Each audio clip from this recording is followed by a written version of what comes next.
So welcome everyone. For the folks online, we do have 2 residents from Fairfax visiting our meeting this evening. We're delighted to have them and their interest in our work and the general work. So welcome and thank you. Thank you so much. Absolutely. Feel free to always come back. Tonight we have a couple of different things from some of our normal programming. We do want to approve the meeting minutes, so we'll do that when Gary gets here. We'll go through an update on the status of current investigations, some of the protocols and parameters. We got input back from Cynthia, our legal counsel, on the open meeting guidelines. And then we're going to go through a mock investigation using the sample complaint that ACPD provided to us during training, just so that everyone can kind of see what information we'll have in front of us, understand what information you're expected to have reviewed before we have that hearing, and how we're going to go through, the different policy considerations, the IPA findings, the ACPD OPR findings, and just kind of practice, because there is a sensitive balance we have of wanting to be transparent and provide, visibility into the process and be compliant with FOIA, while also protecting sensitive PII, and just kind of making sure we're in the habit of recognizing that protocol. It also is an opportunity for you all to give me feedback on the draft we framed out. Hi, Gary. Hi. Hi. Hey, guys. We're just getting started. So I have a discussion guide in here, and we'll get to that when we get to it, but I'm looking for feedback in the next week before we kind of finalize that template, so that we all have consensus on what we need to have in front of us. And so we'll go through a mock investigation this week, and then we want to talk a little bit about community engagement again, and then we'll entertain any open discussion. Captain Kim and Mummy are both going to be very helpful in answering any questions we have as we go through the mock investigation, so we don't need to rush that. We want to make sure everyone feels confident that in our next meeting, as we go through a live investigation, that we have consensus and alignment, and we all feel prepared to have that discussion. So before we get started, any questions? Gary, these are our guests from Fairfax County. I'm Jim. I'm Bob. Gary. Good to meet you. Nice to meet Welcome. Thanks for joining in. Absolutely. Okay, so I will do a quick attendance. Ms. Montgomery. Here. Mr. McCullough. Here. Mr. Smith. Here. Mr. Dean. Here. Mr. Miller is absent this evening. Ms. Evans, I'm here. Ms. Ortiz. Here. And Mr. Aniso Sario is also so far absent. So we do have a physical quorum in the room tonight. So the first item will be to approve the previous meeting minutes. We have a couple of different ones to approve. Hold on, let me find the dates.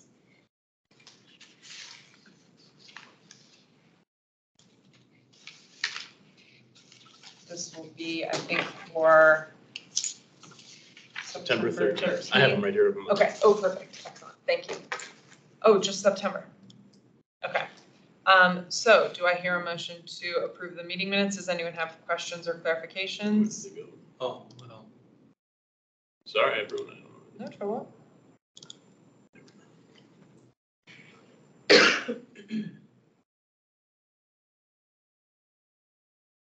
So we did talk last time about the investigation protocol and some of the associated parameters about the disciplinary and process and the appeals timelines. So we've added those to the investigation protocol, and we'll look through that in a little bit. But if no one has questions, I will entertain a motion to approve the meeting minutes. I'll move that we approve the September meeting minutes. Second. All in favor? Aye. Aye. All opposed? Any abstentions? Lisa, did you vote to approve? Sorry, we were not looking at you. I did. Okay, since we have a physical quorum, you can help us vote. Wonderful. Okay. It was just that one? I thought we didn't have the one before that? Actually, we did have the one before that. We do have. Oh, we do? Oh, okay. We'll look at that.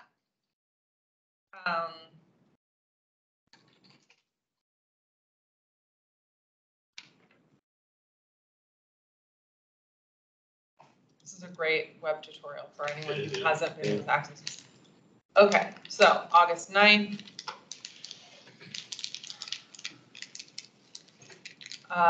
We did open investigations, follow up on training.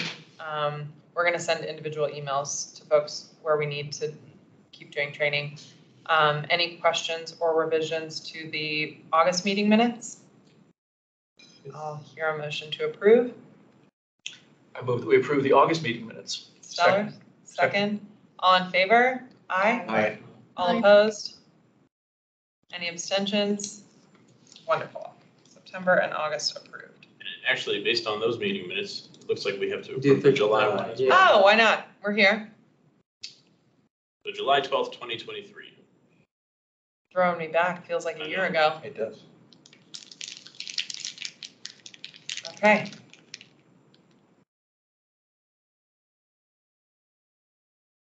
Any suggested revisions or questions? Nope. I'll hear a motion to approve the July meeting minutes. I move that we approve the July meeting minutes. Shocking. And helpful. Second, wonderful. All in favor, aye. Aye. All opposed, nay. Any abstentions? All right. Look at us. Swinging up, coming out the gate swinging. Okay, so we'll start just with a review of the investigations updates. We want to go through the status of current investigations and then get to the protocols and parameters that we received back. The guidance we received from Cynthia and the investigation protocol. So Mummy, I'll kick it over to you if you want to take us through the status of current open investigations. Sure. Hi, good evening, everyone. All of our guests as well, virtually, and especially those in person. Nice to have some people visiting with us. Sorry, I'm not there in person. I'm virtual. I'm on childcare duties tonight. I'm here with Fatima. Hi, Fatima. Say hi. What's she? No. she's We love it. She's busy with her little cartoons. So I'll start with investigation status, and then we can segue into reviewing the documents that Julie mentioned earlier. She just said, "Hey, Julie." Oh, hi, Fatima. So we are trucking along with investigations. We had a little bit of a lull with debriefs because we had some investigations that we needed to kind of power through the administrative investigations rather quickly. So I'll be doing debriefs on the back end of those, but expect to get some emails from me if those are assigned cases for you, probably before the end of this week to schedule for next week or the week after, depending on the availability of your schedules. You have, however, received one at least complete investigation, which includes an IPA report, and that would be the first complaint that we will take up at our next month's meeting, which we'll talk about that schedule later on. But if you have any questions about, one second, baby, any questions about how to, but now she wants to act up. Okay, baby, you have to be quiet. Sorry about that, y'all. If you have any questions about how to access the materials, then just let us know where to find those materials. All of the any complaints that came in through our intake system through civil, I just wanted to highlight a couple things. If you saw a flurry of emails from Ian, maybe I think it was last week, end of last week, he was just forwarding over all of the complaints from civil to make sure that everyone had a PDF copy of all of the complaints that we've received through civil. In the beginning, they were all uploaded onto Axon, but we decided that it would be more efficient for OPR, who's like just managing a lot of different pieces of evidence, for us to share that with you all separately, as well as my report. Ian and I are working on trying to figure out the best way to share that information with you all, and kind of like where to safeguard that information. I would love to get some feedback. Sorry. No need to apologize. You knew the Falls family. She's just, I feel like every time she sees me like engaged in a conversation, that's when she gets very talkative. But anyways, I wanted to get feedback from you all about how to best store the information in a way that is going to be that the most efficient for you all and most accessible to you all. So one option is on your Teams folder.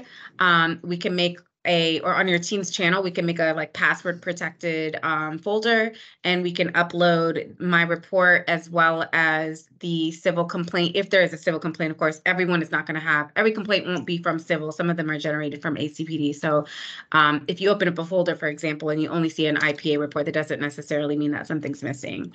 And you'll be able to tell from the Excel spreadsheet where each complaint was generated from. But one thought would be to put it in a folder on the Teams channel. Another thought would be to import my report into the civil intake system, and then give you all login credentials to get into civil. That's going to be technically slightly more difficult because then you'll have to like figure out how to utilize civil, and you already know how to use Teams. But I'm also not sure if people find Teams to be the most user-friendly or like easy to find information. So I don't know if anybody has any immediate thoughts or impressions about that, or you all want to, give feedback to me separately afterwards. But another option, obviously, too, is if just emailing it out to you is the easiest way, then that's also fine as well. But if there is a way for us to like put everything in one place in a more organized fashion, then I'm happy to do that. But I just would love to hear from you all where would be the best place to store it. Mummy, I would like to suggest that in preparation for our next meeting, which will be the first actual investigation review, that we test using a locked Teams folder. Because that Friday when we send out the agenda and, remind everyone about the meeting, we want to have people confirm that they can access all of the evidence, and then make sure that when the discussion guide goes out on Monday, folks have a chance to ask any advanced questions or let us know, that they've been able to access everything. So we can talk through that a little bit more specifically when we get into the mock investigation. But unless others are opposed, I think because we have Axon access as a separate site, it might be a little bit cumbersome to have a third login that we need to manage. But if anyone feels differently, I'm also happy to talk through options. That sounds good. Cool. Yeah. Excellent. Okay, I'll try let's go with that, and I'll shoot out an email, let you all know when it's been uploaded, and link the folder so you know where to find it.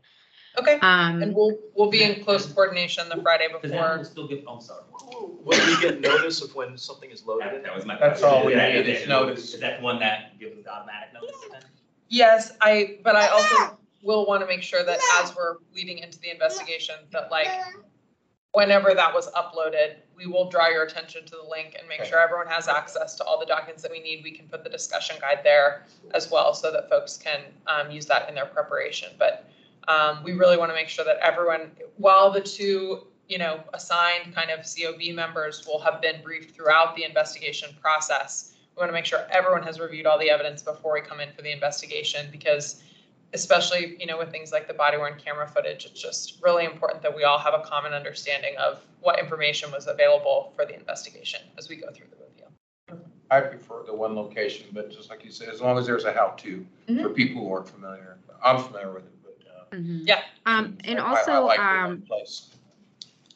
just to clarify, I'll still send out an email, so you'll get some sort of notification. But it's more so if you want to go to one place where you can find everything all in one spot, or let's say you want to go back and reference something again, then you'll have a place to go to that may be a little bit easier than having to sift through your email. So it's just kind of like a secondary, just more organized way to store the information.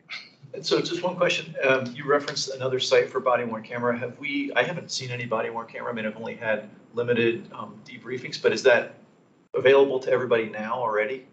Okay. When you go into Axon, you should have like any of the emails you got from Axon that says you have, I think it says evidence.com in the email, and you click on that and it will show you all the ones available. On the Friday before, we'll draw your attention to like what code to put into the ID so that you can search for just the things relevant. And in the mock investigation, we'll go through this, but you'll see the list of evidence that you should have access to. Okay, but that's not been associated with the reports that we've gotten so far, like all the. Those have come through as email, so Right. you'll be looking for the evidence.com link and you'll sign in using your credentials, and you should see a full evidence list of all the complaints and investigations so far. So it'll look like like how we see all that evidence, it kind of looks like that, but when you click in, you'll just see that it's, Okay. I mean, because I stopped looking at some of those recently. I looked at all of them when they first came in, and I didn't see yeah, we anybody. didn't get them until late, we didn't get them until later. Okay. Start getting them until, we didn't That's start. why- getting Okay, them. In the week before we do an investigation, we'll make sure everyone knows what number to search so that you're just looking at the evidence for a single Okay. case, and you can make sure you've gone through all that evidence before we sit for a review. But it's in that exact same place. Like how Okay, sometimes, okay. like sometimes it's a call. All right. And you don't know, or sometimes it's written, sometimes it's. Yeah, All right, mommy, that's good. just like, mommy, I know maybe, same thing as the Teams thing, if Ian or you can send out just a very short how-to, you know, just to make sure that we're all, That week, I'll coordinate with the team to make sure everyone has access, so and we we've can got do access. individual walkthroughs if Yes. folks have trouble. Yep. I want to be Yes, mindful. I've been that doing Mummy and those Ian are- during the are- debriefs as well. Sorry, Julie. I was just gonna say, Mummy, I just want to be mindful that I know the two of you have a lot on your plate and they're doing a lot of heavy lifting. So I'm happy to help make sure we do the perfect. technology access amongst ourselves. I appreciate that. Facilitate. Um, One thing I can do is help with technology access, so thank you. I appreciate that. Two other just quick things for investigations. One is that OPR recently went back through all of the like inventory of evidence to make sure that everything was linked together. So you shouldn't have trouble now putting in a case ID number and being able to pull up everything. It was there were some of them that weren't all linked together, so sometimes it would be a little bit more difficult to find a particular piece of evidence, but that should be resolved at this point. So just let me know if you have any issues, but should be good to go. And then the last thing is there are some investigations that I think we kind of touched on this a little bit last time, but if they have to go through a chain of command process for discipline, if there's a sustained allegation or a grievance process related to the discipline, those particular investigations may take a little bit longer than the 60-day original time frame that we talked about, or that's in the ordinance. And so we anticipate that there are probably going to be a few cases that we're going to send an email to you, Julie, on behalf of the COB to get an extension for. Specifically, this is outside of the blanket kind of ones that we had extensions for before the video operationalized. So just wanted to make sure that you all were aware of that, and then we'll send the extension request in writing to you, Julie. Yeah, I just want to recap for anyone joining us on the phone that we, in our initialization of our kind of complaint intake and processing, doing the joint reviews with the IPA, we had some infrastructure access kind of facilities level issues that caused us kind of an upfront delay. So where we have a timeline for completing investigations, we initially asked for a blanket waiver until we could get the facilities in place that we need to be able to conduct the joint and parallel, or sorry, the independent but parallel investigation process properly. And we will use that tool as infrequently as possible, but we also want to make sure that we're setting up a process that's repeatable and compliant all the way through. So wonderful. Thank you, Mummy. Okay, so do you have additional input, or should we kind of look at what the first two documents we have are? We have the guidelines for open meeting discussion, and then we have the COB investigation protocol. Do you have opening comments about that, or should we review them generally? Nothing other than the investigation protocol document is still the same as the last time that we went over it, with the exception of section number 6, which is the disciplinary process, if it's applicable. So I would probably just draw the attention there and read that off. And then if anybody has any additional questions, open the floor up for that to see if we need to make any additional adjustments. But essentially what I tried to do was just pull together the different pieces of the ordinance to make sure that you had a kind of a step-by-step guide of how the process goes when discipline is involved and what the kind of timelines are that are associated with that. And then the second document, as far as the parameters goes, that was drafted by your outside counsel as guidance for you all to use, kind of like a quick cheat sheet, an interpretation of the ordinance, and any relevant state laws that you all need to be mindful of in terms of what information needs to be anonymized when you're discussing complaints during your public meetings.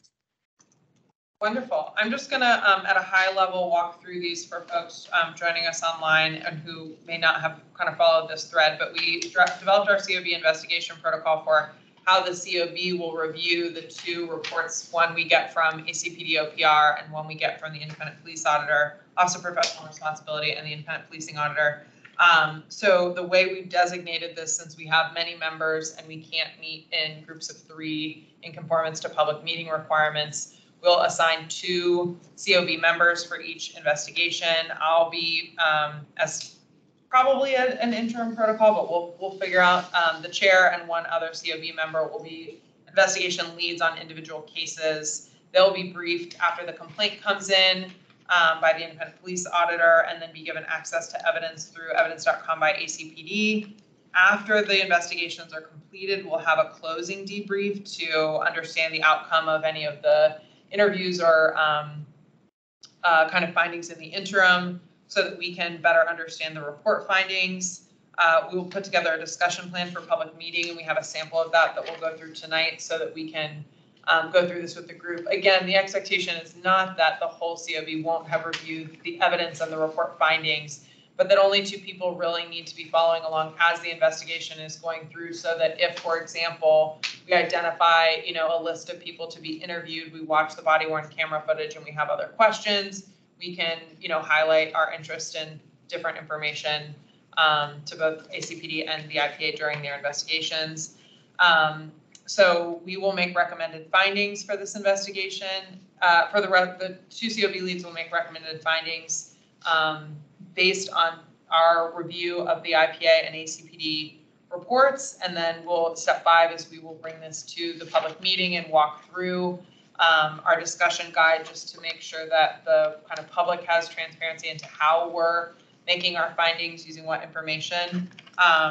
That's where the guidance from our outside counsel becomes very pertinent to do with anonymizing. You don't have to switch, Ian, but anonymizing and de-identifying county officers, county personnel, community members, and then making sure that we have the ability to kind of distill our discussion to factual statements, avoiding specific identifying, times or locations that would allow people to unanonymize our kind of protocol. And especially for our first meetings, possibly throughout, we will, sorry, Mummy, did you want to add something?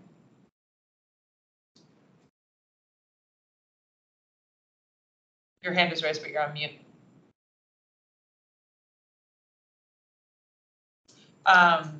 We will have our outside counsel on the phone for at least our first investigations, just as we get comfortable conducting these conversations in open session. We will have the opportunity to go into closed session, not to discuss the proceedings of the investigation review, but to get clarification on procedural guidance or whatever. So as we build the kind of institutional and organizational infrastructure around this, we want to also make sure that we all have comfort going through this process, which can be sensitive. So then the discipline, this timeline is step 6. What Mummy added was, this is kind of understanding the different timelines for a grievance process if a disciplinary action is recommended from the review, and how that affects our kind of timeline. And then 7, we will draft and publish a COB investigative report after we have reviewed all of the findings and understand what disciplinary action may have taken place. Sorry, I was having trouble distinguishing that from 3. So I'm glad we went through that, because I feel like it's straight in my head. Do any members of the public or COB have questions about these 2 documents and how we're using them?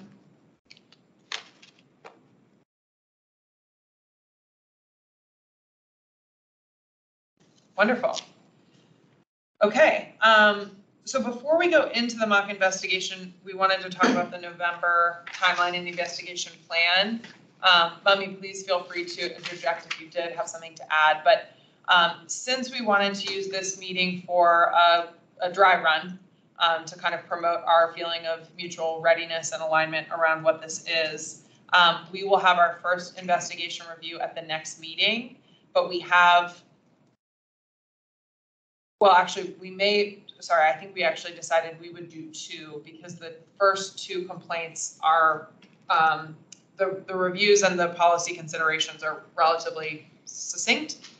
So we anticipate that we will be able to get through 2 of those in one meeting.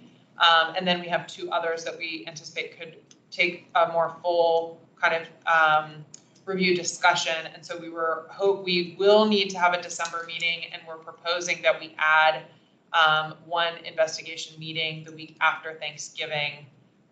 So we'll send an email to coordinate what day would work for everyone, since that's not our normal schedule.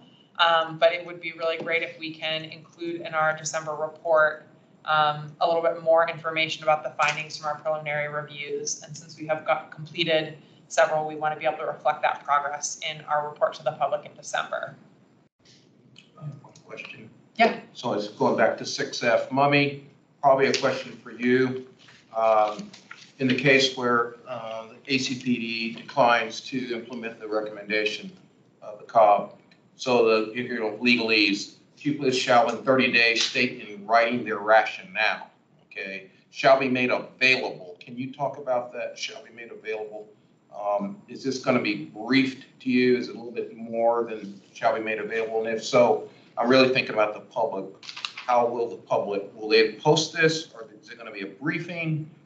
Has there been any discussion of that thing, shall be made available? You're referring to the 2 reports from? No, I'm talking about No, 6F, the disciplinary. If disciplinary action is recommended and the COB reviews this and disagrees with the findings, and Chief Penn shall within 30 days respond in writing, and that is to be made available to the COB, the county board, the manager, and the public. So that might be a question for Captain Kim. And if the answer is we want to circle back to that, we're comfortable with that as well.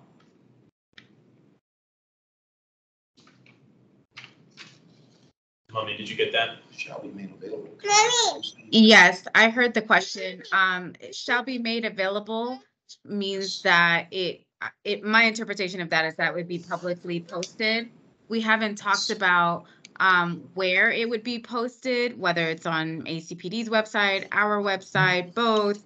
So I don't know if Captain Kim has any additional thoughts about that, or if they've talked about that internally.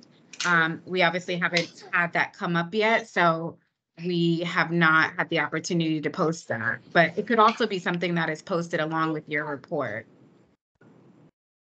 Yeah, I agree with Mummy. We just haven't had the opportunity to discuss sort of that far down the road because it hasn't come up yet. But it's certainly something that we would work out and make sure that it's agreeable to all parties involved, the IPA, COB, and then ACPD.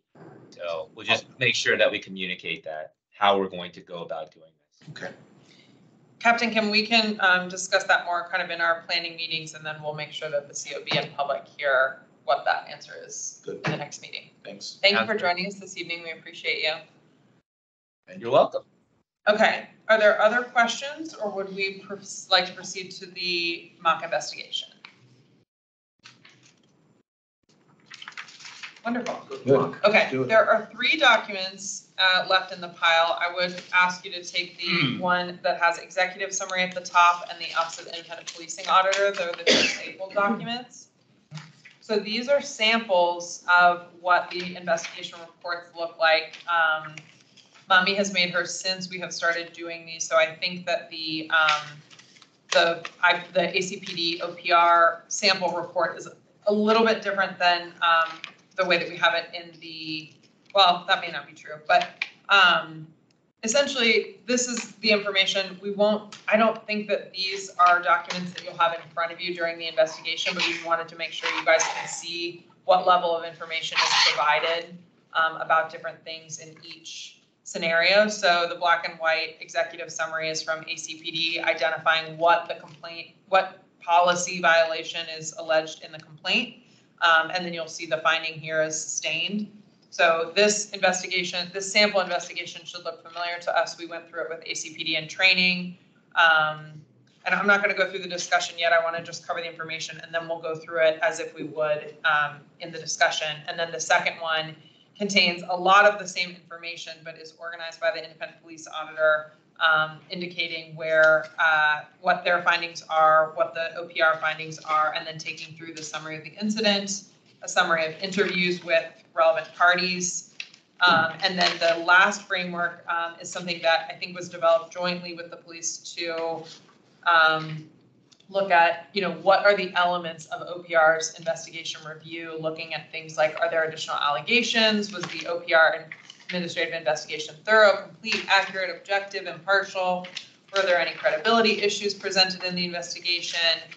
So this is this is separate from the information that's presented in the ACPD guide, but is a review of, did the IPA find any kind of shortcomings in ACPD's review of the facts? So you'll see in this case, both the findings are sustained and all of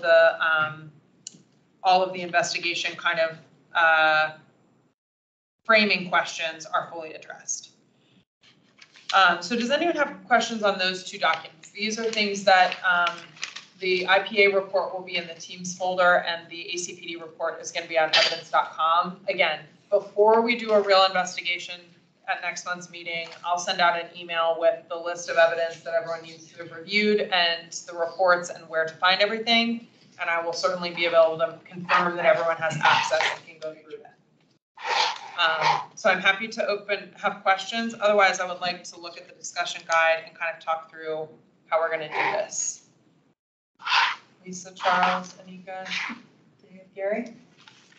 Okay. That sounds good. Since we have in-person guests, I'll give you guys a chance. Do you guys follow and have any questions or input? Good so far, thanks. Wonderful, thank you. Okay, so we have a 2-page discussion guide. It may end up being longer than that for different ones, but the framework here, so I want to say we developed this template not using the sample. We developed it for the first investigation. We didn't want to make a template based on something that was, generated. Generative data is, or what is it, synthetic data. So we do have this framed out for our first investigation, and it will be in the same format, but I just wanted to give an overview of what information. So the summary as provided here is intended to be kind of fact-based, anonymized, and give us the terms and references that we need to have this conversation without indicating anything sensitive about the location, time, or persons involved. So in this situation, and I'll recap like we will in the real investigation, Citizen X submitted an email complaint to OPR complaining that Officer A refused to contact a supervisor and used inappropriate language during a traffic stop for failure to come to a complete stop at the stop sign. The encounter took place at a stop sign controlled intersection in snowy weather. Citizen X reported that Officer A could have given him a warning due to mitigating weather, and that he, Citizen X, requested to speak with a supervisor multiple times during the interaction, and that Officer A audibly used inappropriate language as he walked away. Officer A returned to the vehicle and issued a warning for a headlight violation and an electronic summons for a failure to stop, and declined to contact a supervisor 3 times during the interaction, used profanity and aside remarks when walking towards his vehicle at the end of the encounter. So this is kind of a review. This information is based on not just the complaint, but also the evidence that's been reviewed. So this is meant to kind of frame out what the situation is, and then you'll see on the back, we have a list of evidence to illustrate, what information is available to corroborate or dispute the scenario in question. On the front, we just have a summary of the location, persons involved, so that we have a quick, sorry, Anna, I don't mean to keep jumping around here. So good at keeping up, I really appreciate it. Persons involved, just so that we have a quick reference of keeping track of who are these anonymized parties and how did they participate in the encounter or the investigation. The relevant policies, so in some situations we'll have multiple policies under consideration, and then we just wanted to have a quick reference here for our, sustained, not sustained, exonerated, or unfounded. Sustained, the allegation is supported by sufficient evidence to justify a conclusion of guilt. And Mummy, I just ripped this straight. I ripped this off straight from Mummy's report. Based on a preponderance of evidence. Not sustained, being where there's insufficient evidence to either prove or disprove the allegation. Exonerated, the incident occurred but was lawful and proper. Unfounded, the allegation is false or the action did not involve a police employee. So then at the bottom, you can see where we're just illustrating for quick reference what under policy 1, and it says policy 1, search and, that is an error. Policy 1 here should say personal contacts. And so that's the relevant complaint here. Where there are multiple, we'll have those so that we can see for the IPA and ACPD, what did they find on each kind of allegation identified within the complaint, and that will just be easy for us to reference. Ian, you're my favorite. And then the COB members who were involved in the investigation process, the assigned leads, will come to the COB meeting with a recommendation about whether we agree with or disagree with the findings, but I don't want to put that in writing until the COB votes. So that's why that space is blank. The 2 assigned? Yeah. Yes. So going to the back, the discussion. If you could, under sustained, as you're saying, law enforcement community board, that's where we would say. We will agree or disagree with their findings. So where they conform and it's sustained, we will agree or disagree kind of uniformly. I might need to work on how we would. I might need a or a different format to say, where there is a divergence between, let's say the IPA says that it was not sustained and the OPR says it was sustained, we will want to agree with one and kind of our findings. So I'll work on that. This is exactly why we wanted to have this exercise. But you're saying when, for this particular example, it's not there, but if this was something we were in fact looking at, we wouldn't hide it until the meeting, right? We'd actually have it printed so we saw. Well, no, I don't, in the discussion guide, I don't want the leads to put down that we agree or disagree because we will vote and then we'll populate that. Because after. I see what you're saying. We want this to actually be what we said, not what we recommended. Yes, right. And going back to the protocol, we will draft and publish a COB investigative report after we've done our administrative review. Okay. So it will likely contain much of this similar information, but it will just be formatted to reflect that it's not for the purposes of the discussion, the review discussion, but actually kind of what were the talking points that kind of led us to our conclusion and whether we agree or disagree. So, sorry, just to follow up. So prior to the meeting where we discussed this, the 2 who have been debriefed will fill some of this out, but not the results. Just not the table, not the results. Yeah, okay. Right. I just don't want to represent anywhere in writing that the COB thought something that hasn't been. It hasn't been happening. Yeah. Okay. That's a good question. But for my tracking purposes, I take all of my notes by hand, so I'll just fill it in writing and then we'll circulate the. And then will this largely serve as the format for the COB report? Yes. I think we will probably expand and add to so under the discussion guide, this is where I'm going to track. So on the top of the back page, we have a discussion guide, and I don't anticipate that this will change very much. I don't think we'll need the protocol overview every time. We may just do that in the beginning to kind of refresh on, how we're framing this and what we need to do. But then the 2 leads will present a summary of the police encounter and talk about the relevant policies. I want to make sure that as we start each investigation review, like we have here, we want to be able to see the reference to what is the policy and what is the language behind the policy where we may have some interpretation that leads us to agree or disagree with a finding. So I want to have that here clearly in person or in front of us in writing. And then, so we'll have discussion and questions. Captain Kim and Mummy will both be available for that part of the discussion, just framing out before we're talking about the scenario and whether a policy violation took place. Do we understand the policies we're reviewing, and are we familiar with the kind of underlying protocols and parameters? So we're grateful to them for their participation in that. Then we as the COB will kind of go through each complaint element, and what I've done here for transparency and for kind of traceability in our conversation, since we don't have evidence, we will not have evidence in front of us during this discussion. I mean, people can have it on their computers, I think, because they have access, but printed materials that we provide need to be made publicly available for FOIA. So here, these are, again, fact-based, not comprehensive. You'll notice that this information is a subset of what's included both in ACPD and OPR's report. So we're going to circulate this to both of them in advance to make sure that they have a chance to catch any errors or omissions. I think that generally distilling this is not actually that complicated because we're just looking for where is there information in the complaint that says, what is the basis of the complaint, what is the situation, body-worn camera footage, interviews, and then the investigation reports.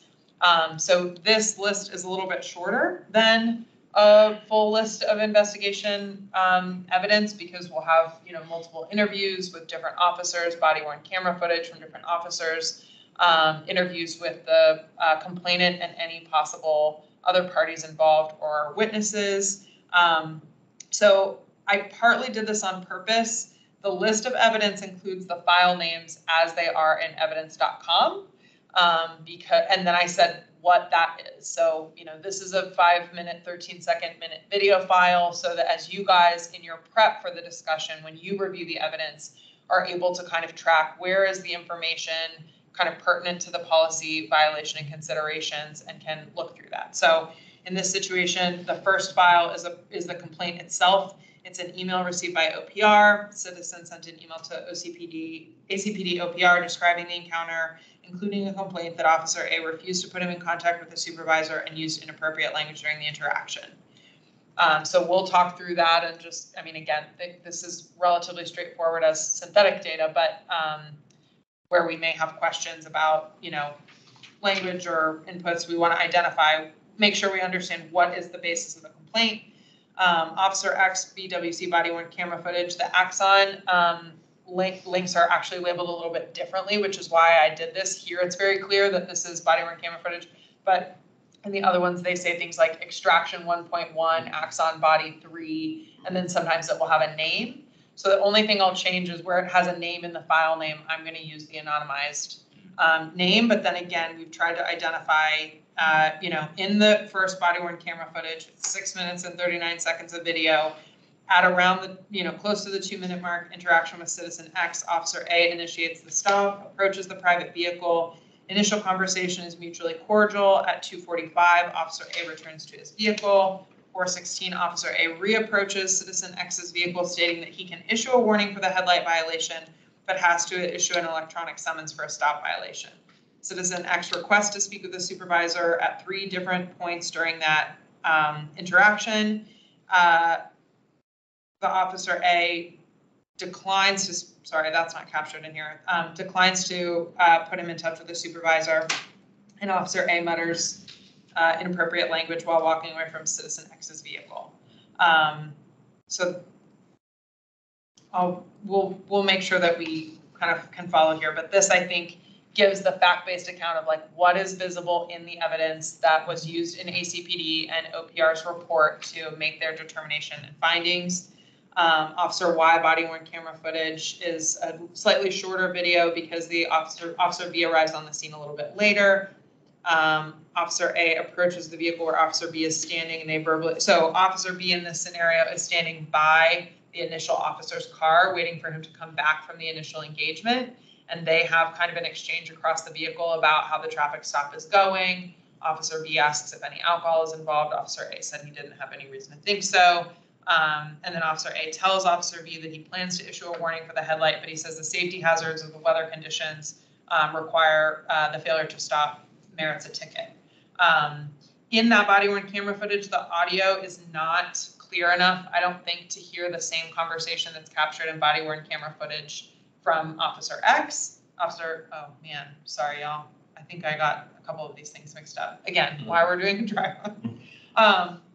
But because that information is included in the initial investigation or the initial officer's approach to the vehicle, you can hear that he used inappropriate language and declined to speak with the supervisor. So then the last file here is the ACPD investigation summary and findings. And as we can see from their sample report that they sustained this because he did not, he refused to contact a supervisor and used inappropriate language during the interaction. So we can then discuss, any of the evidence if there's like a clarification or things like that. We want to be fact-based, we want to be anonymized, but then we'll come to a place where we can, say, okay, the report findings from IPA and OPR are the same. They were both sustained. So do we have any issue with any elements of, you know, how either of them came to that conclusion that we would want to note in our report? And then we will entertain a motion to vote on a recommendation. So in this case, I'm going to pretend that Dave and I went through this one together, and we both recommend that we agree with the findings that the policy violation is sustained. The complaint against the policy violation is sustained. And then we will entertain a motion to vote on whether or not we agree with the COB recommendation, and then we'll adopt that finding. It's not straightforward. This is why we have this discussion. I mean, I think one of the keys is during the discussion that we all have to remember to use the anonymized, titles, and we could just discuss it, right? Each classification, each charge, as it were.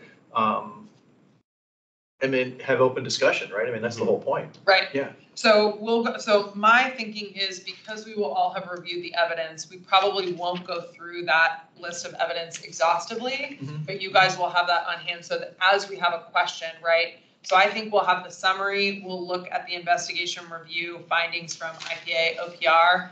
The two summary leads will point to, in this case, the body worn camera footage clearly indicates that he refused to contact a supervisor and he used profane language during the interaction. So it's very clear that the policy violation here is sustained. We recommend agreeing. If there's a question about, some policy language is not as succinct, there are situations that will be a little bit more complicated. So the discussion of relevant IPA and ACPD findings, again, Mummy and Captain Kim are online if we have questions about their kind of review of this information during their investigation, if we want to, any clarification. But everyone will come to this discussion having reviewed that evidence, having reviewed the two reports. Reviewing the two reports is very helpful in contextualizing what is the policy we're talking about, how did they come to this determination, and then looking at Mummy's, I think that the COB leads are equipped to say, whether or not during that briefing we had, questions that then did get addressed during the investigation, which so far has been a smooth process of the initial briefing and the closing debrief on the investigation cases. So yes, in this scenario, you may say, well, personal contact policy, in this situation, I don't think blah, blah, blah, and we can hear it all out. I think saying what was said here is clearly profane, not too much to arbitrate, but we want to make sure that everyone on the COB kind of understands how and why this lines up the way it does, and whether we agree or disagree with the findings. And obviously it's key that we look at this in advance. I mean, I Yes. just have to emphasize that. This really would be hard if you're just coming to it, right? Yeah, so in general, and this is, and any of you may have input on this, but I had, when I was on a different commission, I got information like at noon the day of the meeting. And with work, you can't review that by then. But I also think on Friday, it can be hard to prioritize remembering that. So our thinking is that we will make sure that an email goes out with Mummy's, report findings and a link to the evidence and a list of what evidence needs to be reviewed with the case number. So we won't include that list. We'll say if you search this, and you'll have this discussion guide in your email so you can see, okay, I need to have reviewed 8 pieces of evidence. This is what, this is where the kind of relevant policies are. I may, in the actual discussion guide, highlight with yellow on this where I think the information is, but I do want to make sure that everyone takes the time to review all of that evidence so that the comprehensive mutual situational understanding of the scenario is common. I think that is really critical to making sure we can handle sensitive information carefully, that we don't have too much lack of clarity about what information is available from the investigation or what's in the reports. The reports are a little bit easier to reference, but yeah, so we want to make it clear how we're reviewing against policy definitions and the evidence available. And then in this instance, for example, I would say Dave and I recommend that we agree with the findings. We'll entertain a motion to agree or disagree. Dave, in this scenario, wouldn't be the one to probably make that motion, but if somebody else wants to move that we agree with the mock investigation review findings of sustaining the allegation both from the IPA and OPR, I will hear that motion now. So we don't have to do that one because it's big. But, and then I'll jot down a little note and we'll be done. That's good. This, I think the outline's very helpful. One thing that we discussed is, other recommendations that may stem from that.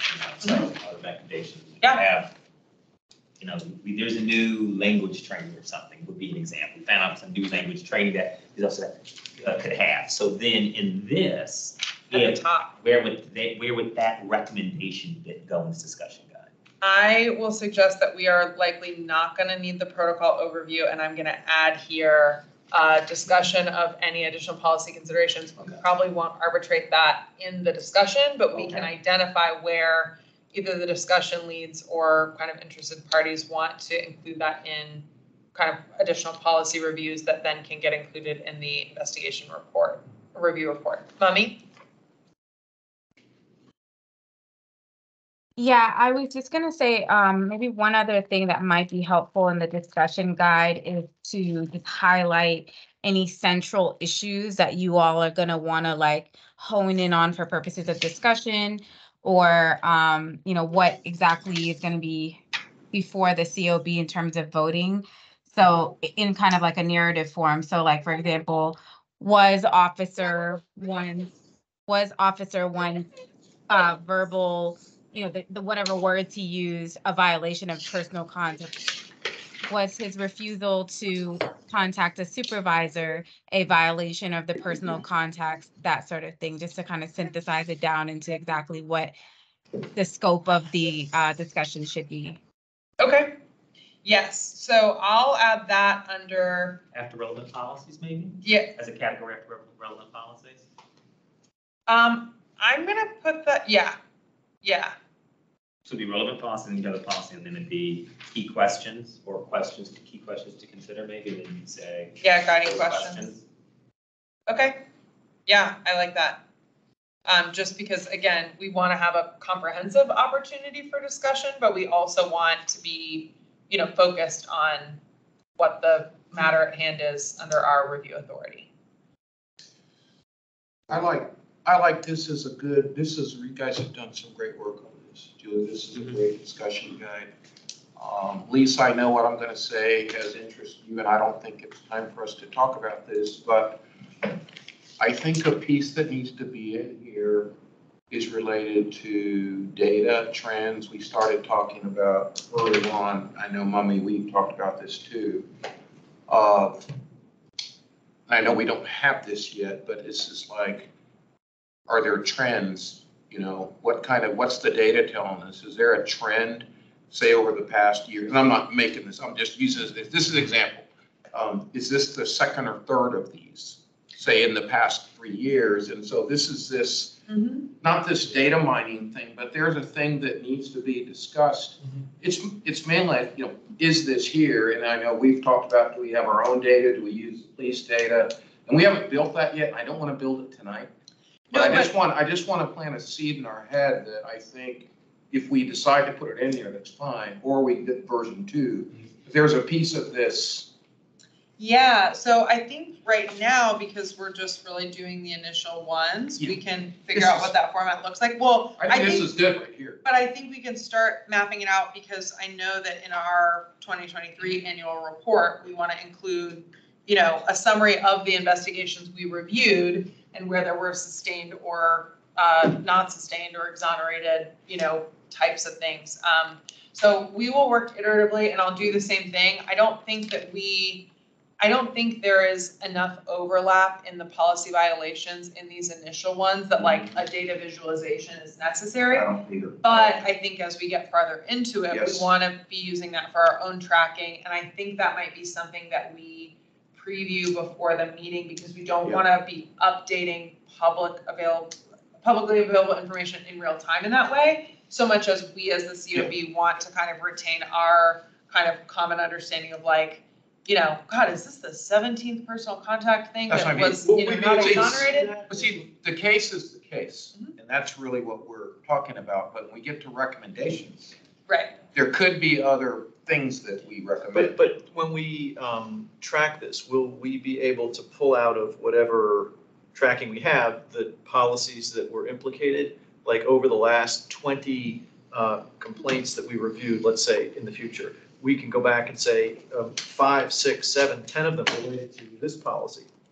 Could we track them by classification or charge or however? I think maybe the best way to include a narrow view, so we're not, again, like constantly reporting real-time updates, but would be useful is where we are identifying the relevant policies, we can have a sub-bullet that says third, personal contact, review this year. And it's not the full set, but it's like for this specific type, how many of these have we heard? Because as we get into more of these, we won't be able to just tally that up in our heads.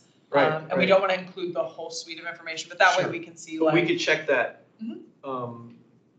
I don't know how we would check that though. How would we know if it's, so, we'll be tracking them, like every investigation that comes Okay, up. And I yeah, think we want to okay. include that in the report. So I'll see if I can, I think this is partly possible through our case tracking that would be good spreadsheet. if we knew in the case tracking Right. what the policy that was under discussion was. I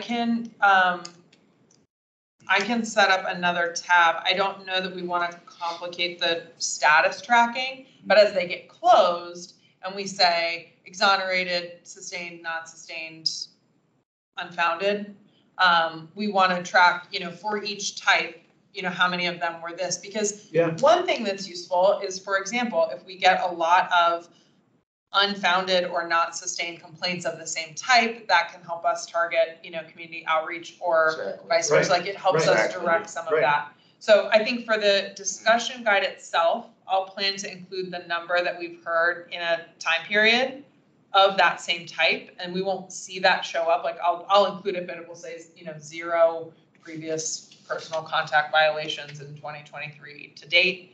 And then in that tracker where I think you all have access to that spreadsheet, it's not public, but you can all review how many are in the backlog, how many have been, cleared, administratively cleared. And then we can just look at that. So if you want to see that, we'll have the real time, but we don't need to include the whole set here. Yes. So I think that's a really good suggestion, Gary. Thank you for that. It could be 1 to 5 years. We can talk about the period. Lisa, I know you That's had your all hand right. raised. I don't want to interrupt. I just want to say two things. First of all, and I'm with Gary, we don't have to get into a big whole data thing, but I really like the comment that Julie made about if you see that we get a lot of things that are not sustained, that we need to take that to community outreach. Because what some of the data and some of the research that's been done in this area shows that when a lot of things are not sustained, it clearly means that the community doesn't understand what the policies are. So I'm really glad you made that point. But the earlier point I was going to make is that it isn't just about how many of this kind of violation or how many of this kind of complaint, but also where in Arlington are the complaints, are these incidents happening? Who is it happening to? What's the age group? So, there's other things that we're going to want to look at because there are other patterns that are relevant. That's all I want to say. Yeah, we did have some discussion of what kind of information to include in the discussion guide versus maybe highlighting somewhere else. So for example, we talked with ACPD, the way they report, locations is some 100 block of some street. So that for citizens who are kind of tracking this, they have some awareness of like how much of this is happening, near my house or where my kids go to school or whatever for situational awareness. But we also want to be mindful that if we include specific dates, times, or locations, we start to get into situations where you can de-anonymize the data. So what I'm just going to say right now is when we have a meeting in 2024, after we've completed this kind of sprint of investigations where we have enough a consensus to work through. At the end of each meeting, when we look at, what are the relevant additional recommendations to include in the COB report about the complaint, we also can say, it would have been really helpful here to understand the demographics involved in the situation, or, and then I think for location, we can track that. I will take on that we track that in the spreadsheet separately and draw attention to where there are trends, but not include that in this discussion. So that we can, the investigation leads can draw attention to, this is the kind of thing that's always happening in this. So do we need a separate chart for that? I mean, I think we just want a separate tab in the same spreadsheet. Okay. We can keep all the data in one spreadsheet. That will minimize our file We need stuff. to keep the investigation. But we want to be able to account for, are there commonalities in, the kinds of people or the kinds of locations or the kinds of stops or the kinds of policy violations. So we'll be mindful that we can update this and include different things. We want to be uniform, but we also want to be adaptable. So, Mummy? Thanks, Julie. Just building off of the commentary there at the end with you and Gary, I would definitely advise that you want to try to keep the scope of the investigation and the information around it as narrow as possible. Yes. When you're looking at these investigations, it's similar to if you're, on a jury or something, right? Like you're kind of sequestered because they want you to kind of just be focused, laser focused on just the facts of this particular investigation and the actions of this particular officer. So to the extent that you're looking at any sort of other data or information, it should be just if there's relevant training history for this officer that's pertinent to the investigation, or disciplinary history. If the allegation is sustained, then you're speaking to that. Another area that it could possibly come up is, if you're making a policy recommendation and you've noticed that you have made a policy recommendation across several investigations, that you want to make the policy recommendation again based on the facts and circumstances of that particular investigation that's before you. But at most you could reference similar to previous investigations, numbered XY, whatever number, we are reiterating our recommendation to do X, Y, and Z. But really, your investigation report should just be focused on that particular investigation so that it's completely just based on those facts and circumstances. And that's to keep it both easier for you, but also in fairness to the parties involved in the investigation. I think that the best place for you to talk about things on a broader scope is in your annual report. That's where you're going to discuss patterns and things that you're seeing. And also, I think in fairness, that's where you're going to have more information, right? Keep in mind that the data we're looking at is a small universe of data, right? It's just traffic stops that, for example, that resulted in a complaint, but it's not all the traffic stops around the police department. So there's thousands and thousands of them. We might look at 50 of them. So, keeping that in mind as well, you need to have probably at least a year's worth of investigations to say that you have observed enough of a particular practice to determine that it's a pattern, if you will.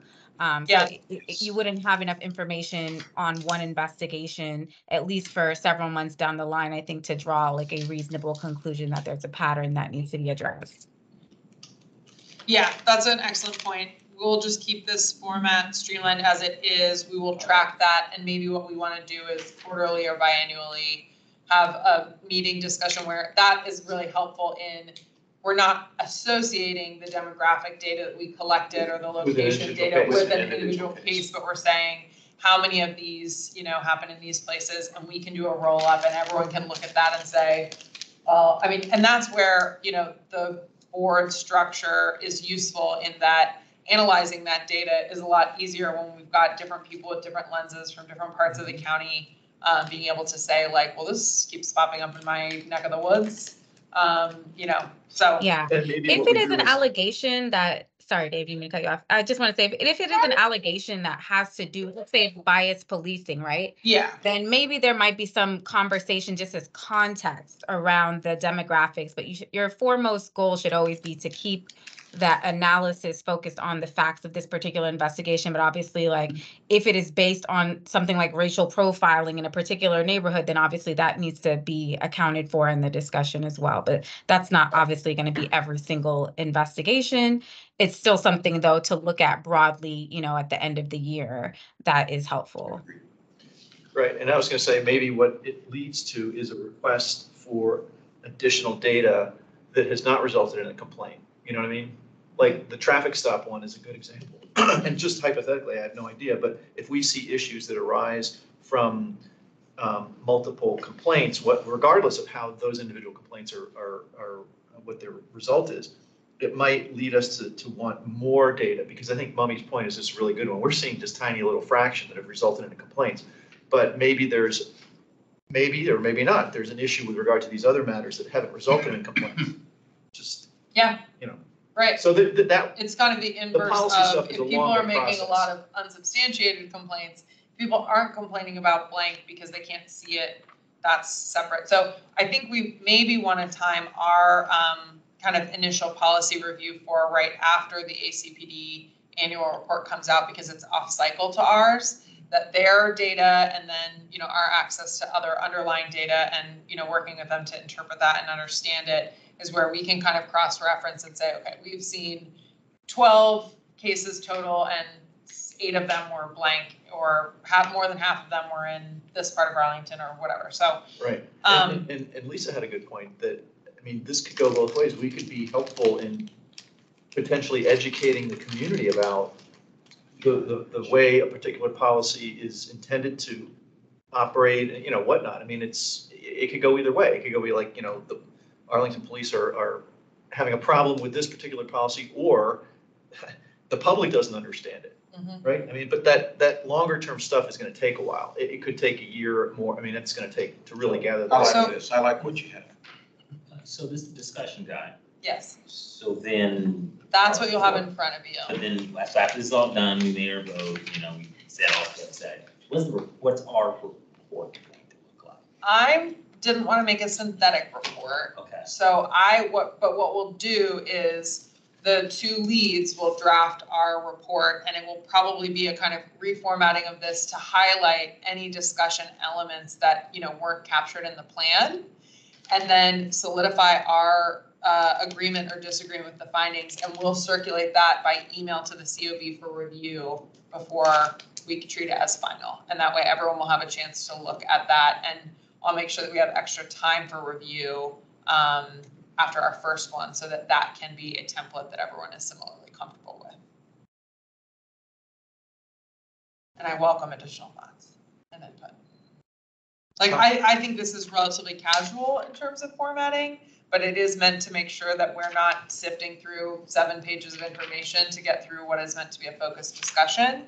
But in the report, we may want to add, more expansive context of, what our interests and concerns were. So I see ruminating. I'll give us a second to process. What's the general time frame for the report post meeting vote? I don't think it's stipulated, so I think we're going to want to be efficient. No, maybe we should shoot for a particular. Right. 2 weeks. I would suggest that we at least want to have it done before the next meeting, so that then we can vote at the next meeting to approve or not. So this is a discussion, but we're voting during the discussion, aren't we? At the end of the discussion, we're voting. So it's. But then we may have additional recommendations or policy things that we want to include, and the discussion guide as printed won't capture our verbal inputs about policies. But our decision has been made during the vote. It's really just our write-up of what's happened. Right, but we don't have to really vote to approve that write-up. Right, we may just want to make an administrative item, but making sure that everyone has seen it, everyone reviewed it, everyone sees where their input was reflected or accurately reflected. What we're saying, it's all here, it's all been part of our minutes then too. So then, I'm just trying to think Although we're trying to think of ways where we're not too duplicative. And also where we don't end up in a situation where the minutes say we said X, and then the report says we said maybe more Y than X. Okay. Even though none, they both are correct, but I'm trying to make it where it's, where it's a little more streamlined. I don't know if it But we really should do matter need to if there's deviation from the minutes, because people may still submit their written suggestions afterwards. So, I mean, the minutes will be posted online, the investigation report from the COB will be posted online. Right. Any associated public documents will be available online too. So I think we might be okay, even if there is a bit deviation from the meeting. So then if, I agree with you, like the next month we'd have it there, but then within that same time, if there's other, like you were saying, I totally forgot about the leeway we gave for dissenting opinions and all, or concurring opinions or other rationale, whatever. Then within that same amount of time, if someone was so inclined, they'd have to get that then to the two people responsible for writing. And then does that become part of that final statement, whatever said? I mean, someone could have a lot to say, typos and all, and you just like, okay, that's you, and just stick it in there. Well, I want to use that opportunity to acknowledge that public comment is invited for all of our meetings. And so how we're going to stipulate parameters for making sure that we have access by the public to participate in our meetings, but also recognizing that, this proceeding is limited to the information that was available. So having them speak at the end, and we are going to have to figure out a little bit how this works.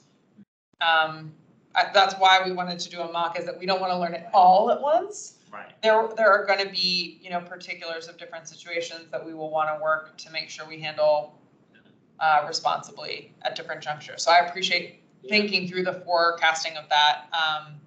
And as I said, I think that in transposing this into a report, I'm not too worried about the risk of transcription errors. But yeah. Or just creating, because one thing that I like about this, I like this. But then, just putting myself in the same frame of mind that made this, then to make the next report, it's like, do we want, we don't want to be in a situation where I think we're doing too much new. So just how do we? It probably will be most of this stuff just gets kind of copy and pasted into a different format with the findings from the meeting based on our vote. Yeah, with a little bit of discussion. Right, a summary discussion. Right. Yeah, right. I mean, if I'm thinking just in terms of least work for compiling it, it would be, some format of this, and then potentially the meeting minutes attached as an appended to the end, so that would have the minutes of the full discussion. The meeting recording will be available online too, so if people really want to watch the full, deliberations and our discussion, they're welcome to look at that online as well. And then we can include any individual opinions or concurrences or dissents just as appended to the bottom of the form. But I think we could probably figure out the format, like you said, since we don't have a completed case yet. Once we have one, we can send it out. And then similarly, if anyone has any inputs on formatting, or probably after we do one, it'll be much easier. This is really good though, and I can actually see how it can almost become almost a form fill. Not a form fill as in like a ditto, but I mean the sections are so perfect for just saying, okay, this is what we do here, this is what we do here, where. This is really good. Thank you to Julie for compiling this over the past few days. You did a good job. Well, I was going to say, Mummy, thank you for your participation there. I do absolutely feel like we would be lost without you. So keeping us focused on the task at hand is really valuable. And to the COB members for kind of thinking through this collectively. It's why we're a group and not a person. And it's cumbersome, but it's important. So what do they say? Nothing worthwhile is ever easy. And for my clarification, Art, I thought the IPA's reports were public like ours. They're not? I thought they were. I thought these their code summaries to us also were public or not. As of our understanding as of right now, the IPA's report would not be able to be made public. Mummy, if I'm wrong on that, please correct me, but that's where I believe our current understanding is. Yeah. So it would be made available to you all for your review before and during the meeting, but it is not something that would fall under the FOIA requirements for meetings, nor is it considered based upon the ordinance, just how the county ordinance is worded. Okay. And Mummy, again. Not that there's anything in here that makes it. No, you know, there were, in the ordinance specifically, the IPA report is not being public.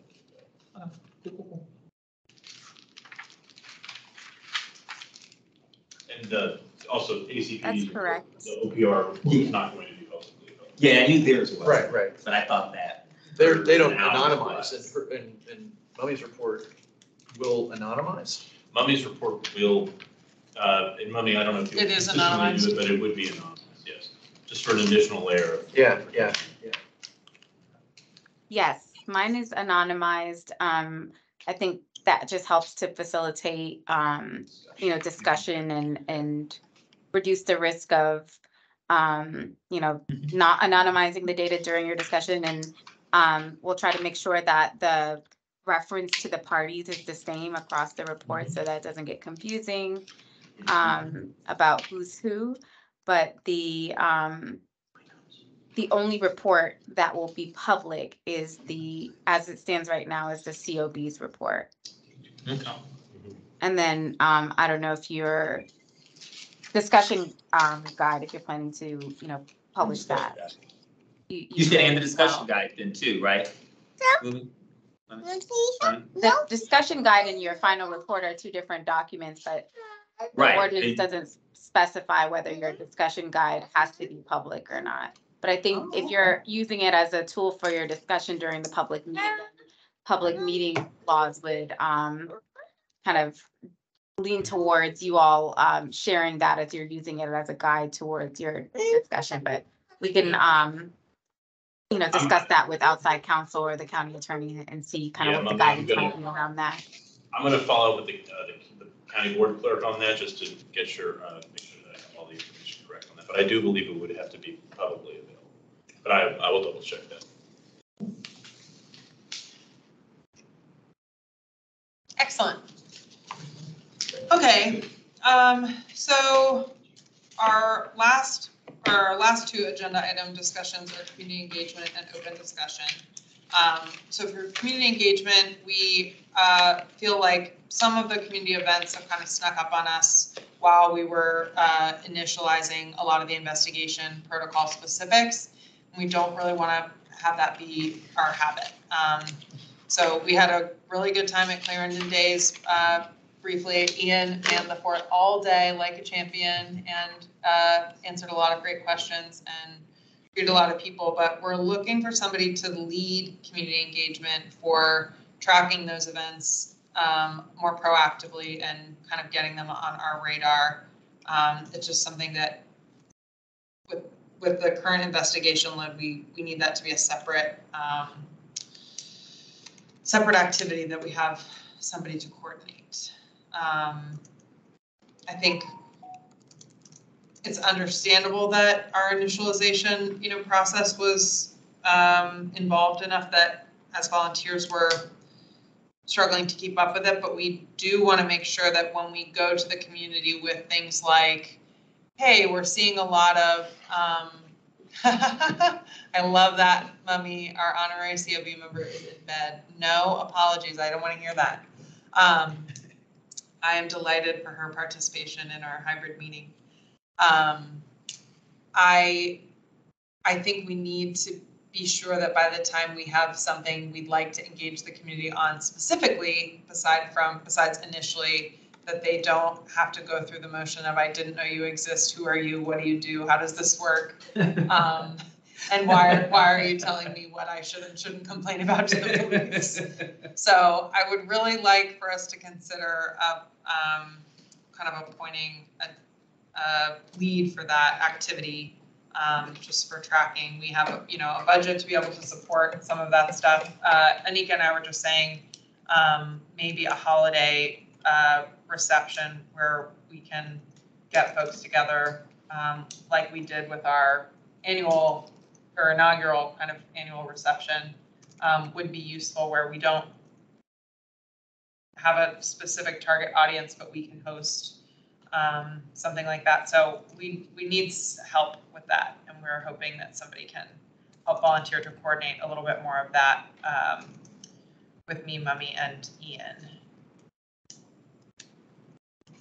What time frame are you looking at to have that type of get together, if you thought about it? Because we're going into a real busy season where people are going to be in and out of town with family and doing activities. I would really love for a board member to volunteer to kind of be coordinating that by email and text with the group, so that we can get those things on the calendar more in advance and we can all plan to participate in them.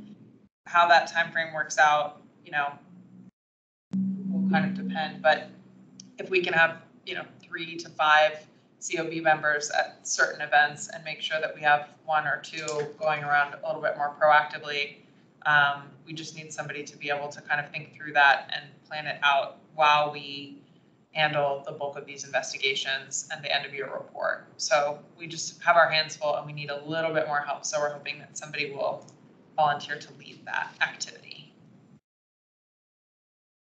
Can we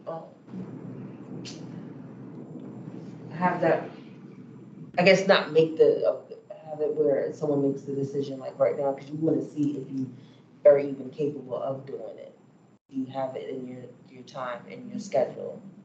So instead of someone just saying yes and then they can't because things came up or they didn't realize how busy they were, can it be something that we just discuss offline and in our group chat and stuff? I think the group chat is a great place for folks to make people aware of like this. I just heard about this event. It's coming up. Yeah. I think we should stop it. But I think then we want somebody to kind of take the lead on saying, what would we need to participate in that? How many people do we want to show up? Talk with folks about who's going to be available and have a little bit more visibility that where we can have a prior understanding of what the scheduling commitment is, that like Clarendon Days is an all-day event.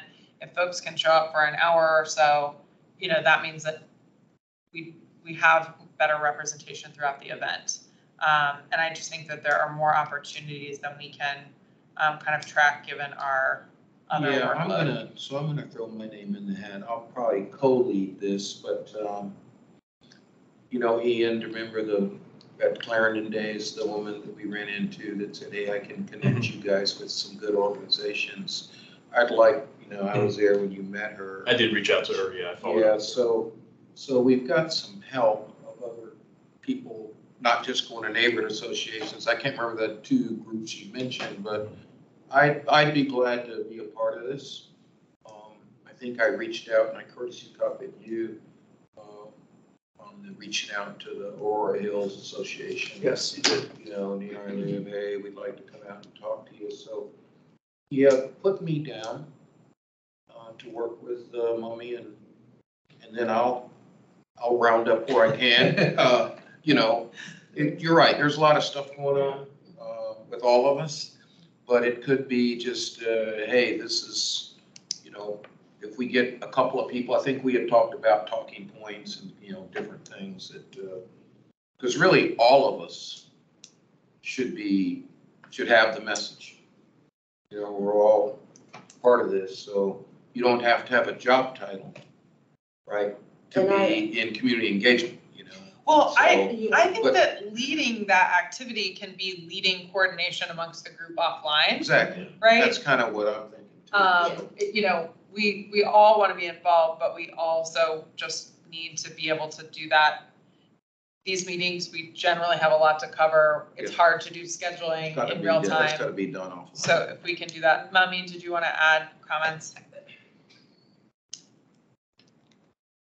Thanks, Julie. Yeah, just generally speaking, I wanted to make sure that there is space to, whether it's, in a meeting or offline, to discuss if there are any barriers to people being able to come to community engagement events on certain days or certain, times of the year or different things like that. If there's a way for us to kind of be a little bit more in coordination with each other's like calendars or schedules so that we can try to navigate that. That being said, I just have to continue to emphasize like how important it is for us to be out in the community and, understanding that everybody here is a volunteer, aside from me and Ian, and you all have to manage your personal and professional lives outside of your role on this commission. It is such a huge part of the work that we are doing. And I think we just really have to do a better job of prioritizing that and figuring out how to, effectuate it. It's a shared responsibility. So it's something that, both the IPA's office as well as the COB should be like co-leading. Obviously, like Ian and I are 100% on board with, supporting administratively. If you guys say to us, hey, we want to do X, Y, and Z events, we'll make sure that you have the fees paid for if there are any fees, any sort of community engagement materials that you need. All of that will be taken care of. But the piece that's missing, I think, is the initiative of we want to do X, Y, and Z. And that is a shared responsibility amongst all of you. It can't just be a select few of people who are, interested in doing community engagement. Like the community needs to engage with all of you because you all were selected to be on the commission for different reasons. You all have different backgrounds and perspectives, personally and professionally. And so it's important that you are all engaging with the community so that you can bring back to these discussions and these reports and what have you, your perspective that's based on your personal and professional experiences, but also your engagement with the community. I just can't emphasize that enough. And I think that's an area that we really need to step up in. It's a year, it's almost over, believe it or not. Like we finished training at the end of January, and here we are about to like circle up to the next January. It's hard for me to believe that we're almost a year out of training, but we are. It'll be here before you know it. And so I think, that was one barrier for us before with community engagement is that we were, in training mode, but we're no longer in training mode. So we really need to, feet to the ground and get on it with the community engagement and get out there more. Thank you, Mummy. So why don't you just put me down for now to kind of help coordinate this? Okay. And I'll tell you right now, kind of my initial plan is to build out the rest of 2023. Then we'll just build a shell. Let's just start populating something. Kind of, build a stick figure here, and then we can start hanging in as we learn more. That lady that we talked to sounds like she knows some other things we haven't thought about.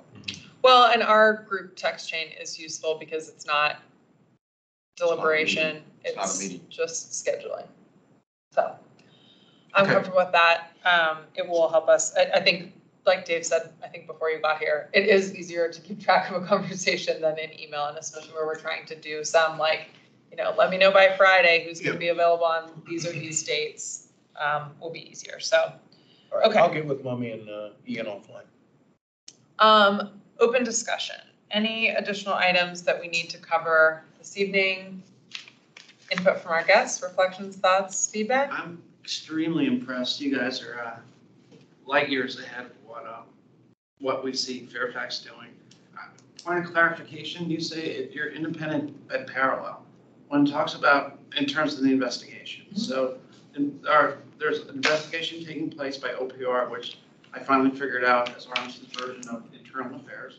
Sorry, I realized that halfway through. I kept saying OPR. So OPR is doing an investigation. The IPA is doing an investigation. Is it after they come up with their findings or their determination that you then pick it up? Okay. No? No, it's basically at the same time. Same time. Yeah. Well, okay, so I have a diagram from our. We're working on the human factors of it for our annual report, but we receive a public complaint and ACPD, the Arlington County, and the Office of the Police, the complaint is shared by everyone so that everyone knows we need to investigate this. The OPR, the Office of Professional Responsibility, and the Independent Police Auditor develop an investigative plan. And that is coordinated amongst them because we don't want to have 2 interviews with the same person, and we want, to facilitate real-time access. So there is collaborative administrative investigation by those 2 parties. And then once the Office of Professional Responsibility completes its investigation, there are a few kind of administrative processes. So when the complaint comes in and they make their investigation plan, they initially brief 2 members of the COB to say Those this leads is, that you're yes. referring. This So is the the leads become the subject matter experts on that particular complaint. Mhm. And then at one of your full meetings, the leads have presented their recommendations Mhm. prior to your meeting as a whole. And then the public meeting, when everything gets anonymized, then you make your determination, agree or not disagree. Yes. And the leads have the opportunity, so we have 2 debriefs before we come for the meeting. One is at the beginning when the investigation plan is set forth, so there's an understanding of the complaint and the underlying policies and who is available to provide relevant information. And we can say, well, we're really curious about where that, what happened here. Is there anyone who can provide information there? We really want to understand what blank. Then that investigation procedure goes, again, independently and in parallel, and that results in these 2 separate reports. And the main kind of distinction in the information that's contained in them, aside from 2 different people processing, 2 different bodies processing the information, is that the independent police auditor's report has a framing of specific questions like, do we think, did the IPA find that ACPD's handling of the investigation was thorough, objective, all of those things, so that we then as the COB can get Mummy's reflections on how that process went. Like if there was a contention about, well, we should have pursued talking to this person, this member of the public who was there, and why weren't we able to prioritize access to that and those kinds of things. So then we report, yes, then essentially you see this process a little bit better orchestrated now that we've done a dry run. But so if you go online at page 157 of 178 Okay. I think that was our annual report, the one where we put all the different. It's page 157, 178. Yeah, 178. It's right here on. But it's got right here on our website. So under our publications, IPA publications 202, IPA nautical report, and you'll see a lot of. You'll see the graphic detail, right, of what was there. All right, thank you so much. And for Mummy, I just want to say Richard Schott, the IPA from Fairfax, says hey. Tell Richard I said hi. I will. I am, I'm astonished 157. That you have, you want to engage the public and you want to have an outreach to the public about understanding. And I'm saying why? Fairfax doesn't even allow public comments at their meetings. But what, I mean, are you selling and promoting what you do? The process so that people know it's here, that they can. Exactly. What we have found at some of our preliminary, so we did have like an annual reception, and some members from other COBs attended. There were members of the public there, members from ACPD there to kind of walk through. Great, thank you. What did we do in the first year? How are we getting started? What training did we complete? How are we going about this? What work do we have left to do? And then as we've gone out into the public, we do get people who say, oh, I didn't know this existed. Oh, what is that about? What does that involve? What are the authorities? What's the model? And so, our initial task is familiarizing the community with the fact that this exists. And then, as I mentioned before the meeting to you all, that like distributing literature about that and making the complaint portal accessible to different people so that if there are people who might not have felt comfortable bringing their grievance to ACPD through their complaint portal, they understand there's an independent path for them to talk, with folks about their interactions with the police and have the confidence and the kind of independence and transparency. And then I think, as we discussed during the meeting, as we get into policy level kind of reviews, trends, and what are we experiencing? How does this comport with the larger data set? Helping the public understand what we're seeing about, well, a lot of these are exonerated, for being unsubstantiated, or a lot of these are, coming up this way. And then publishing a report at the end of each year so that the public can see what is the result of this work, how does the process work? What are we finding? What are we working on? So we have a kind of our first annual report was a little bit thin because it was predominantly training and getting set up. And our MOU and our readiness resolution was us meeting all of the requirements in the ordinance to say we could receive complaints and review investigations. So we are, 6 to 8 months into that process, and as you can see, iteratively developing, how it's going to work. And it's helpful to have members of the public reflect on, what does this mean? Why can't you do that? Why would you go about it this way? We were selected to be somewhat representative of the members of the community, but because there's only 7 of us, we do not fully represent everyone's experience and perspective. So we just want to be open to that.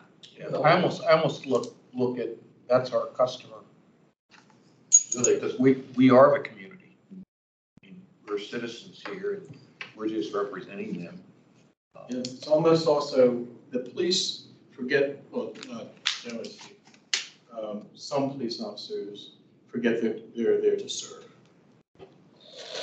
And you're not necessarily, this committee is serving, but in addition, you're an independent server. You're not the police serving. So you're serving in a different capacity, for different motivations. And because somebody might go to the police department to put in a complaint, and they might not get that complaint put in, not because the process might be kind of, Right. you go away. Right. Kind of So, our kind of stated goal, and I don't have the language right in front of me, but our kind of mission is to increase and promote trust between members of the public and the police. So for the same reason that we want to do community outreach, we want to do ride-along, so we have opportunities to engage with officers and understand what the experience of. A lot of people should be doing ride-alongs, and you should let them know, at least in Fairfax or in Reston, police will come and pick you up and drop you off. I'll have all your neighbors And talking. say, why did you get pulled? So it makes it easier for some people that don't have an older person or something. They don't drive, or they don't, at night or something. And the community engagement, as Mommy was saying, is so incredibly important. Certain things start out really well. Like I've noticed the Fairfax County back in 2015, they started a committee called the Communities of Trust, which is basically to build relationships and trusting relationships between underserved communities and the police department. Unfortunately, it's morphed into, it's independent, but it's morphed. You attend one of those meetings today, and 98% of the attendees are law enforcement, whether it's the sheriff's department, police department, or the FBI, and maybe 1 or 2 people from the community. And that's sometimes too much of a danger, one that's specifically just police outreach, where having a board such as this doing that makes people feel so much more comfortable. Well, our ACPD just held 2, I think, different events, but it's annual and it's called Coffee with a Cop, and they kind of make themselves available. So, recognizing that they have, an Office of Professional Responsibility and community outreach, there are in-house efforts amongst ACPD to build and increase their own trust and trustworthiness with the community. But the idea being that there are people who may not feel comfortable or approachable or safe or secure, doing that for any number of reasons, having a separate and independent path to be able to do that, and making sure that circle, that loop gets closed, is kind of our purview. So. And for Captain Kim as well, it's palpable, the level of respect and trust that you have in working with the Arlington Police Department. It's palpable. You can sense that in the room. So congratulations, guys. Thank you. Thank you guys for joining us this evening. We have achieved all of our agenda items, so I don't need a motion. I declare the meeting adjourned. And I'm grateful to everyone for being here in person, clearing out those meeting minutes. Yes. Really gets our administrator cleared out. So thank you, everyone. Mummy, well done. You tell Fatima that she's welcome in person and virtual every time. We love you. I need to keep those instances few and far between.